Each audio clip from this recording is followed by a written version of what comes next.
ಇಲ್ಲಿವರೆಗೂ ನನ್ನ ನೈತಿಕವಾಗಿ ಬೆಂಬಲಿಸಿದ ಎಲ್ಲ ಮಾಧ್ಯಮದ ಮಿತ್ರರಿಗೆ ಧನ್ಯವಾದಗಳನ್ನು ಹೇಳ್ತಾ,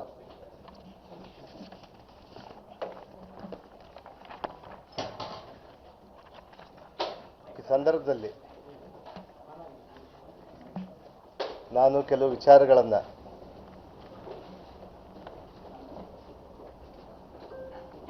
ಮೊನ್ನೆ ತಾನೇ ಸದನ ನಡೀಲಿಕ್ಕೂ ಬಿಡಲಾರ್ದೇನೆ ಹಲವಾರು ಅನೇಕ ಜ್ವಲಂತ ಸಮಸ್ಯೆಗಳ ಬಗ್ಗೆ ಬೆಳಕು ಚೆಲ್ಲಲಾರ್ದೇನೆ ಇಡೀ ಸದನವನ್ನೇ ಹಾಳು ಮಾಡಿದಂಥ ಈ ಸಂವಿಧಾನ ವಿರೋಧಿಯ ಏನು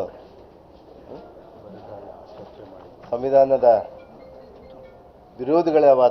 ವಿರೋಧಿಯವರಾದ ನಮ್ಮ ವಿರೋಧ ಪಕ್ಷದ ನಾಯಕರಿಗೆ ಕೆಲ ಮಾತುಗಳನ್ನು ಹೇಳಬೇಕನ್ನಿಸ್ತಾ ಇದೆ ನನಗೆ. ಈಗಾಗಲೇ ಕೂಡ ತಾವು ನೋಡ್ದಂಗೆ ವಿರೋಧ ಪಕ್ಷದವರು ಈಗಲೂ ಕೂಡ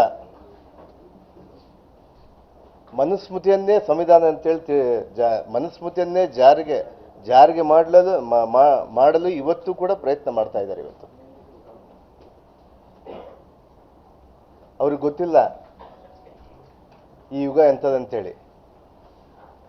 ಇದು ಇನ್ನ ಪುರಾಣ ಕಾಲ, ವೇದ ಕಾಲವಲ್ಲ. ಅವರಿಗೆ ಪದೇ ಪದೇ ಹೇಳ್ತಾ ಇದ್ದೀವಿ, ಇದು ಸಂವಿಧಾನ ಕಾಲ, ಬಾಬಾ ಸಾಹೇಬ್ರ ಯುಗ ಅಂತೇಳಿ ಅವ್ರಿಗೆ ಗೊತ್ತಿಲ್ಲ.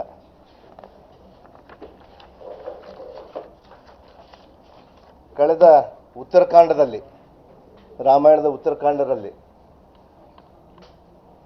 ಇವತ್ತೇನು ಶಂಭುಕ ಅವತ್ತು ಹತ್ಯೆ ಆದ್ನೋ, ಈ ಯುಗದಲ್ಲಿ ಶಂಭುಕರನ್ನು ಹತ್ಯೆ ಆಗುವುದಿಲ್ಲ. ಅಂಥವ್ರನ್ನ ರಕ್ಷಣೆ ಮಾಡಲಿಕ್ಕೆ ಇವತ್ತು ನಮಗೆ ಸಂವಿಧಾನ ಇದೆ ಮತ್ತು ನ್ಯಾಯದೇವತೆ ಇದ್ದಾಳೆ ಅಂತೇಳಿ ನಾನು ಭಾವಿಸ್ತಾ ಇದ್ದೀನಿ ಇವತ್ತು. ಆದರೆ ಉತ್ತರಕಾಂಡದಲ್ಲಿ ನೀವು ಇವತ್ತೇನು ಈ ಮನುಸ್ಮೃತಿಗಳೆಲ್ಲ ಸೇರಿ ಶಂಭುಕರನ್ನು ಹತ್ಯೆ ಮಾಡಿದಿರಲ್ಲ, ಆ ರೀತಿಯಾಗಿ ಈ ಒಂದು ಯುಗದಲ್ಲಿ ನಡೆಯಲ್ಲ ಅನ್ನುವಂಥ ವಿಚಾರವನ್ನು ಅವ್ರ ಗಮನಕ್ಕೆ ನಾನು ತರಲಿಕ್ಕೆ ನಾನು ಬಯಸ್ತೀನಿ. ಇವತ್ತು ವಿರೋಧ ಪಕ್ಷದವರಿಗೆ ಶೂದ್ರರು, ದಲಿತರು, ಮಹಿಳೆಯರು, ಮುಖ್ಯವಾಗಿ ಆದಿವಾಸಿಗಳು ಮತ್ತು ಅಲ್ಪಸಂಖ್ಯಾತರು ಸ್ವತಂತ್ರವಾಗಿ ಬದುಕಲೇಬಾರದನ್ನುವಂಥ ಒಂದು ಮನುಸ್ಮೃತಿಯ ಒಂದು ಪದ್ಧತಿಯನ್ನು ಇಟ್ಕೊಂಡಿದ್ದಂಥವ್ರು ಈ ಬಿಜೆಪಿಯ ವಿರೋಧ ಪಕ್ಷದವರು ಅಂತೇಳಿ ಹೇಳಿಕ್ಕೆ ನಾನು ಇಷ್ಟಪಡ್ತೀನಿ. ಇವತ್ತು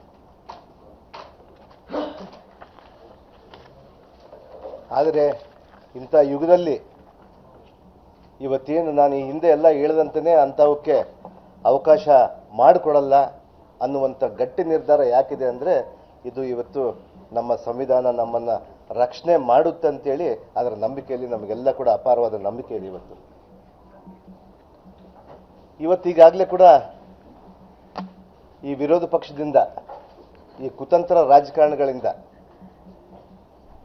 ಇವತ್ತು ನಾವು ಹಲವಾರು ಬಾರಿ ಮೊನ್ನೆ ನಡೆದಂಥ ಸದನದಲ್ಲಿ 10 ದಿನವರೆಗೂ ಕೂಡ ನಾವು ಹಲವಾರು ಬಾರಿ ಅವರಿಗೆ ಮನವಿ ಮಾಡಿಕೊಂಡ್ವಿ, ತಾವೊಂದು ನೋಟಿಸ್ ಕೊಡಿ, ಚರ್ಚೆಗೆ ಬನ್ನಿ, ನಾವು ಯಾಕೆ ರಾಜೀನಾಮೆ ತಾವಿಗೆ ಹೇಳ್ತಿದ್ದೀರಿ, ನನ್ನ ರಾಜೀನಾಮೆ ಯಾಕೆ ಕೊಡಬಾರ್ದು ಅಂತೇಳಿ ಇಡೀ ಮುಖ್ಯಮಂತ್ರಿಯಿಂದ ಹಿಡಿದು ನಮ್ಮ ಎಲ್ಲ ಸಹೋದ್ಯೋಗ ಸಂಪುಟ ಸದಸ್ಯರು ನಾವು ಮನವಿ ಮಾಡಿಕೊಂಡ್ವಿ. ಅವ್ರಿಗೆ ಕೇಳಂತ ಪರಿಸ್ಥಿತಿಯಲ್ಲಿಲ್ಲ.